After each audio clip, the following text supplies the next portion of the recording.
Assalamualaikum warahmatullahi wabarakatuh. Perkenalkan, nama saya Felicia Salsabila dengan NIM 234. Di sini saya akan menjelaskan materi tentang identitas diri di rumah dan di sekolah. Identitas diri merupakan ciri-ciri khusus yang dimiliki oleh setiap individu dan membedakannya dari orang lain. Identitas diri terbentuk sejak seseorang lahir dan terus berkembang dengan pertumbuhan serta pengalaman hidup. Identitas diri sangat penting karena membantu seorang mengenal dirinya sendiri, serta memahami kelebihan dan kekurangannya, menentukan bagaimana ia bersikap dalam kehidupan.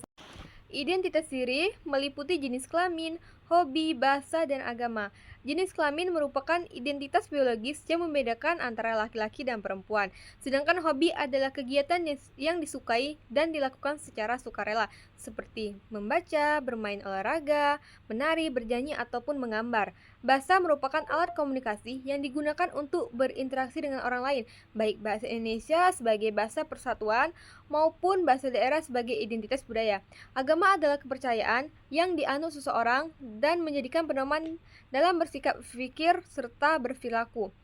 Kalau di lingkungan rumah, identitas diri terlihat dari kebiasaan kita sehari-hari, seperti cara berbicara dengan anggota keluarga, kegiatan ibadah sesuai agama, serta aktivitas hobi yang dilakukan di waktu luang. Keluarga berperan besar dalam pembentukan identitas diri anak melalui pendidikan, teladan, dan nilai-nilai yang diajarkan.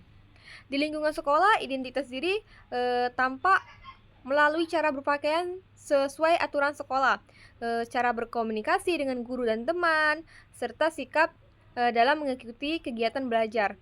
Sekolah menjadi tempat belajar mengenal perbedaan identitas diri antar individu. Oleh karena itu, siswa harus belajar menghargai perbedaan dan tidak merasa paling benar atau lebih dari orang lain. Dan yang kedua itu ada identitas keluarga dan teman, seperti budaya, suku, bahasa, agama, di rumah, sekolah, dan di masyarakat. Jadi, selain kita memiliki identitas diri, setiap individu juga harus memiliki identitas sebagai bagian dari keluarga dan kelompok sosial.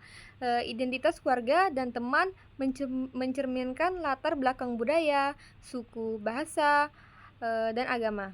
Indonesia merupakan negara yang memiliki ribuan suku bangsa, ratusan bahasa daerah, serta beragam agama dan budaya. Keberagaman ini merupakan kekayaan bangsa yang harus kita syukuri.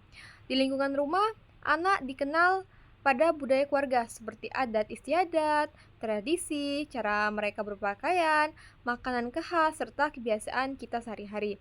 Nilai-nilai ini diwariskan dari generasi ke generasi dan membentuk karakter anak di sekolah. Siswa bertemu dengan teman-teman dari latar belakang yang berbeda-beda. Perbedaan tersebut harus menjadi sarana belajar untuk saling mengenal, bukan untuk memicu perpecahan. Di lingkungan masyarakat, keberagaman semakin terlihat nyata. Masyarakat harus berdampingan meskipun memiliki perbedaan latar belakang. Jadi, oleh karena itu, sikap saling menghormati, toleransi, dan kerjasama sangat diperlukan agar kehidupan sosial berjalan dengan damai dan harmonis. Materi yang ketiga itu adalah sikap menghormati, menjaga, dan melestarikan keberagaman budaya dalam bingkai Bhinneka Tunggal Ika. Keberagaman budaya merupakan ciri khas bangsa Indonesia. Sikap menghormati keberagaman berarti menerima perbedaan budaya, suku, bahasa, dan agama tanpa rasa saling membenci, iri, atau diskriminasi. Menghormati perbedaan dapat diwujudkan melalui sikap sopan, tidak mengejek, dan tidak memaksakan kehendak orang lain. Terus ada menjaga keberagaman berarti berusaha menciptakan kehidupan yang rukun dan damai. Hal ini dapat dilakukan dengan bersikap toleran maupun bekerja sama serta menyelesaikan perbedaan melalui musyawarah. Sikap saling menghormati akan memperkuat persatuan dan kesatuan bangsa.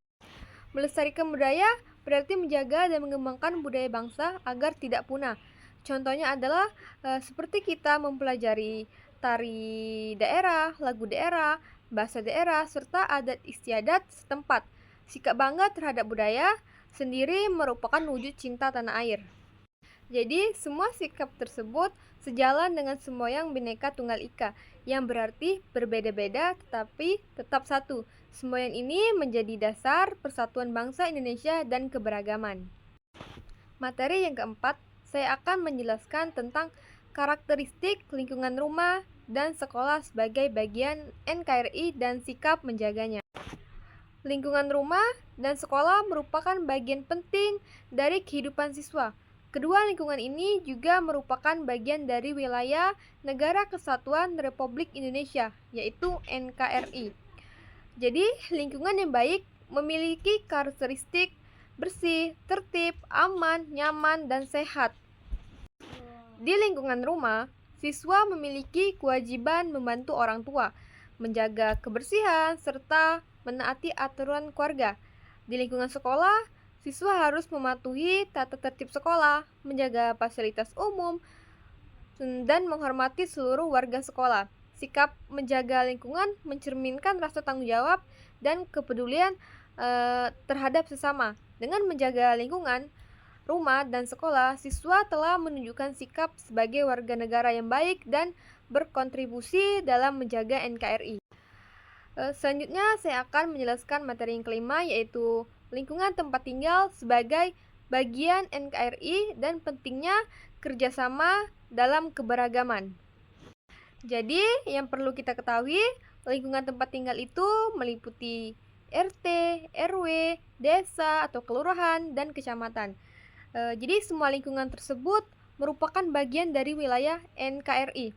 Di lingkungan tempat tinggal, masyarakat hidup bersama dengan latar belakang yang beragam. Kerjasama sangat penting untuk menciptakan kehidupan yang harmonis.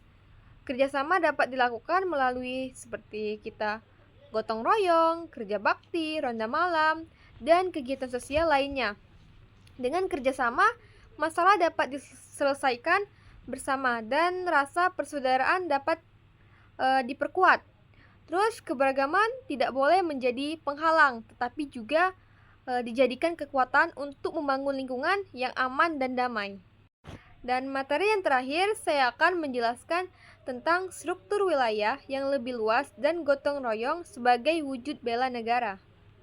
Jadi, Indonesia itu memiliki struktur wilayah yang luas, meliputi kabupaten, kota, dan provinsi. Semua wilayah tersebut merupakan bagian dari NKRI dan saling terhubung satu sama lain. Persatuan dan kesatuan bangsa harus dijaga oleh seluruh warga negara tanpa terkecuali. Jadi salah satu menjaga persatuan adalah dengan kita melalui gotong royong. Gotong royong mencerminkan nilai kebersamaan, solidaritas, dan kepedulian sosial. Melalui gotong royong, masyarakat dapat menghadapi berbagai tantangan bersama-sama. Perilaku gotong royong merupakan salah satu bentuk bela negara.